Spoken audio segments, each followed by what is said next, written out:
In this video, we're going to have a look at using right angle trigonometry to find an angle in a triangle.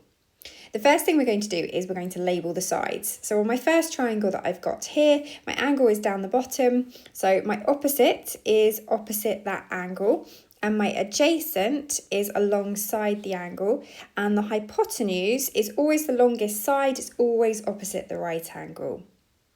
Now in this question, I am using my opposite because I've got an opposite of 4, and I'm using my adjacent. I've got an adjacent of 5.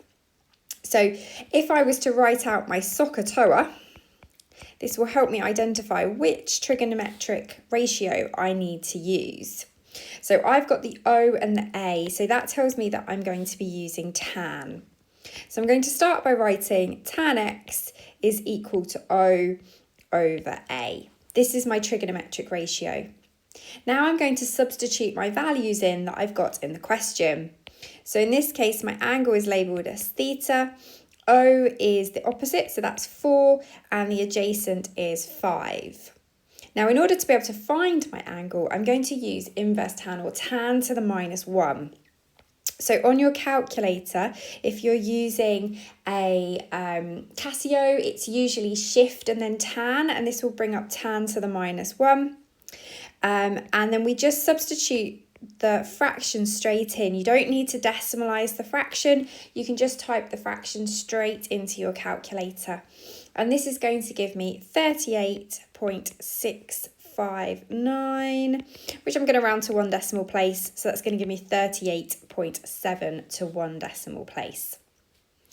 Now let's have a look at B. So once again, I'm going to start in the same way. I'm going to label my sides.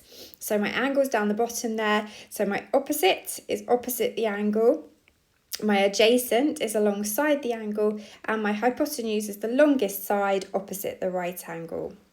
So this time we are actually using the adjacent and the hypotenuse. So again, I'm going to write out my SOHCAHTOA. And this time I've got the adjacent and the hypotenuse, so that's going to be cos. So we know that cos x is equal to A over h.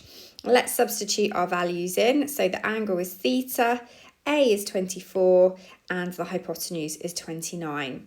And just like we did with the last example, we're going to use inverse cos. So we're going to use cos to the minus 1 on our calculator. And we're going to substitute that fraction straight into our calculator. And this is going to give me an angle of 34.14 or 34.1 to 1 decimal place.